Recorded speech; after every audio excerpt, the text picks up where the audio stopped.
நீ கன்சீவ் ஆயிருக்கேன்னு உனக்கு நல்லாவே தெரியும். தெரிஞ்சு எல்லார்கிட்டயும் ஏன் இப்படி பொய் சொல்லிட்டு இருக்க? நீ இப்படி அழுத உன்னை விட்டுருவேன்னு நினைச்சியா? உண்மைய சொல்லு. நீ கன்சீவ் ஆயிருக்கிற விஷயம் உனக்கு தெரியும் தானே? ஆமா தெரியும் டாக்டர், தெரியும் தெரியும். ஓ, தெரிஞ்சும் நீ இந்த விஷயத்தை யார்கிட்டயும் சொல்லலைன்னா ஏதோ பிளானோட தான் மறைச்சிருக்க. நீ என்ன பிளான் பண்ணாலும் இந்த கல்யாணம் நடக்காது. நான் நடக்கவும் விட மாட்டேன். டாக்டர், நீங்க என்ன வேணாலும் பண்ணுங்க, ஆனா தயவு செஞ்சு நான் கன்சீவா இருக்கேன்றது யாருக்கும் தெரிய வேண்டாம். ஐயோ டாக்டர், ப்ளீஸ் டாக்டர், உங்களை கெஞ்சி கேட்டுக்கிறேன், ப்ளீஸ் டாக்டர். வர்ஷினி, அக்கா. வர்ஷினி, நீ யாருமா? நீ எதுக்கு இப்ப இங்க வந்த? டாக்டர், நான் வர்ஷினியோட அக்கா, இந்த வீட்டோட 2வது மருமக. ஓ, சுபத்ராவோட மருமகளா நீ? ரொம்ப நல்லதா போச்சு. இன்னும் 2 நாள்ல கல்யாணத்தை வச்சுக்கிட்டு யாருக்கும் தெரியாம உன் தங்கச்சி எவ்வளவு பெரிய காரியத்தை மறைச்சிருக்கா தெரியுமா உனக்கு? எனக்கும் இந்த விஷயம் தெரியும் டாக்டர். அக்கா, அவங்க போறாங்கக்கா, போச்சு. அத்தைக்கு மட்டும் இந்த விஷயம் தெரிஞ்சா அவ்வளவுதான். எனக்கு ராகவ் இல்ல, ராகவ் எனக்கு கிடைக்க மாட்டாரு. இதுக்கு தான் நான் இந்த குழந்தை வேண்டான்னு சொல்றது. கேளு வர்ஷினி, கேட்டீங்களா? தயவு செஞ்சு எனக்கு இந்த குழந்தை வேண்டாம். இது பாரு, தயவு செஞ்சு அந்த வார்த்தையை திரும்பவும் சொல்லாத. அழாத வர்ஷினி, அத்தை கிட்ட எப்படியாவது பேசி நான் புரிய வைக்கிறேன். நீ அழாம இங்கே இரு. அக்கா,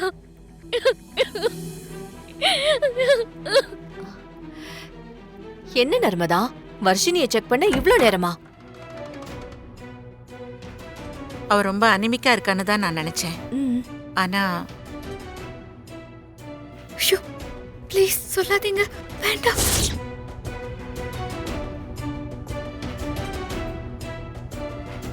இவ எப்படி திடீர்னு நீங்க வந்தா? நர்மதா, ஆனா நான் என்னன்னு சொல்லு. வர்ஷினிக்கு ஏதாவது பிரச்சனையா? எதுவா இருந்தாலும் சொல்லு, நாம ட்ரீட்மெண்ட் பாத்துக்கலாம். நான் என்ன சொன்னாலும் கேப்பியா சுபத்ரா?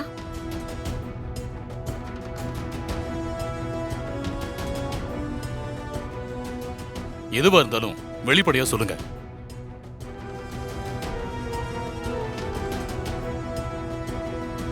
இங்க நடக்கிறதெல்லாம் வச்சு பார்த்தா ஏதோ ஒண்ணு தப்பா இருக்கே. அது என்னன்னு தெரியல. வெளிப்படையாவே சொல்றேன். அசோக் வர்ஷினி கல்யாணத்தை கொஞ்சம் தள்ளி போடலாமா? ஐயோ ஐயோ, சுபத்ரா, என்ன இது? கல்யாணத்துக்கு இன்னும் 3 நாள் தான் இருக்கு. இப்ப போய் கல்யாணத்தை தள்ளி போடுங்கன்னு சொல்றாங்க உன் ஃப்ரெண்டு. நீங்க கொஞ்சம் அமைதியா இருங்கங்க. நர்மதா, நீ சொல்றத பார்த்தா எனக்கு ரொம்ப ரொம்ப பயமா இருக்கு. ஐயோ, வர்ஷினிக்கு பயப்படுற மாதிரி எதுவும் இல்லையே. அவ பயப்படுறாளோ இல்லையோ, நான் சொல்ல போற விஷயத்தை கேட்டா நீங்க எல்லாரும் நிச்சயமா பயப்படுவீங்க. சொல்லாதீங்க. என்ன? சுபத்ரா, உன்னோட மருமக வயத்துல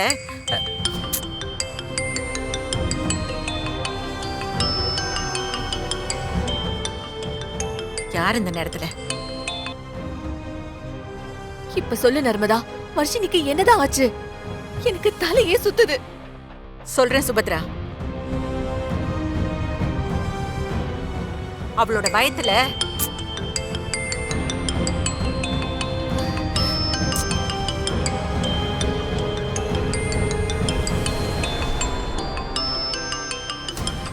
நர்மதா, முதல்ல வர்ஷினிக்கு என்ன ஆச்சுன்னு சொல்லு. சுபத்ரா, அவங்களுக்கு ஏதோ முக்கியமான போன் போல இருக்கு.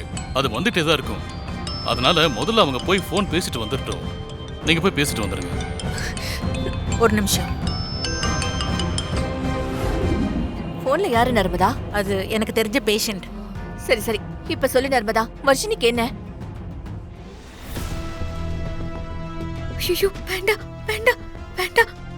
சொல்லு நர்மதா. வர்ஷினி வயித்துல சின்னதா ஒரு கட்டி மாதிரி இருக்கு.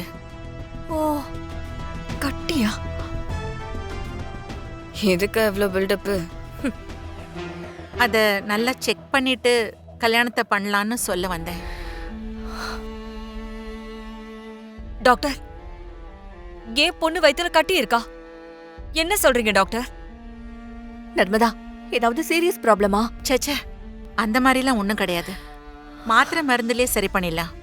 இதுக்காக நீ ரொம்ப யோசிக்க வேணாம் சுபத்ரா. அப்பாடி,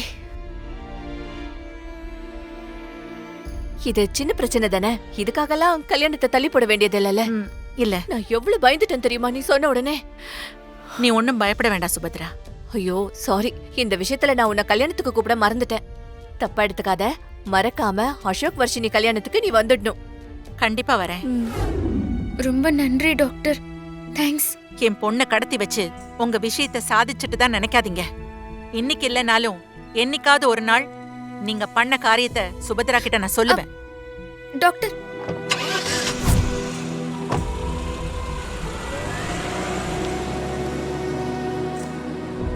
அக்கா, அவங்க என்னக்கா சொல்லிட்டு போறாங்க? தெரியல வர்ஷினி. ஆனா விஷால் தான் பெருசா ஏதோ ஒரு வேலை பார்த்திருக்கான்னு மட்டும் புரியுது. நான் ரொம்ப பயந்துட்டேன்க்கா. இங்க பாரு, அழுது அழுது உடம்ப கெடுத்துக்காத, புரியுதா? நல்லா தூங்கி ரெஸ்ட் எடு. புரிஞ்சுதா? போ.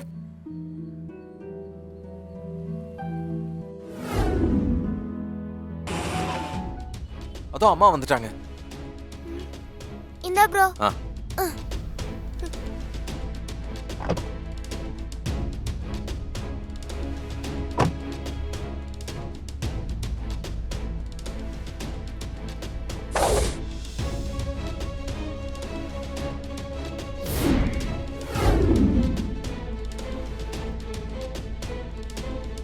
மம்மி, சிவானி, வழக்கம் போல நீ ரொம்ப லேட்டு மம்மி. சாரிடா, அம்மாவுக்கு கொஞ்சம் லேட் ஆயிடுச்சு.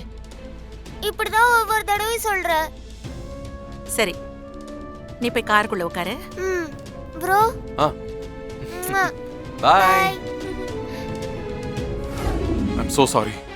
வர்ஷினியும் இசையும் பேசும்போது கூட எனக்கு அவங்க சுபத்ராவை ஏமாத்துறாங்களோன்னு டவுட் இருந்தது. நீயே ஃபோன் பண்ணி அவங்களுக்காக பேசும்போதுதான் ஏதோ தப்பு நடந்திருக்குன்னு அமைதியா இருந்துட்டேன். Thanks aunty. உன் தேங்க்ஸ் எல்லாம் யாருக்கு வேணும்? என் ஃப்ரெண்டு கிட்டயே என்ன பொய் சொல்ல வச்சிட்டீங்கல்ல. உண்மை மட்டும் சுபத்ராக்கு தெரியட்டும், அப்ப இருக்கு உங்களுக்கு. நீ இப்படி டிராமா பண்றதை இன்னும் விடலையா? இல்ல. ஒழுங்கா வீட்டுக்கு போ.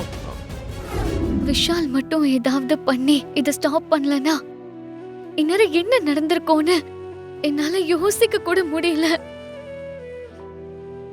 ஏய், அதான் டாக்டர் பயப்படுற மாதிரி எதுவும் இல்லைன்னு சொல்லிட்டாங்கல்ல, அப்படியே மூஞ்ச உம்முன்னு தூக்கி வச்சுட்டு உட்கார்ந்துட்டு இருக்க. மா, நான் நார்மலா தாமா இருக்கேன். நீ ஏன் ஏதாவது சொல்லாதம்மா. நானா சொல்றேனா? போ, உன் மூஞ்ச கண்ணாடியில போய் பாரு, அப்ப தெரியும்.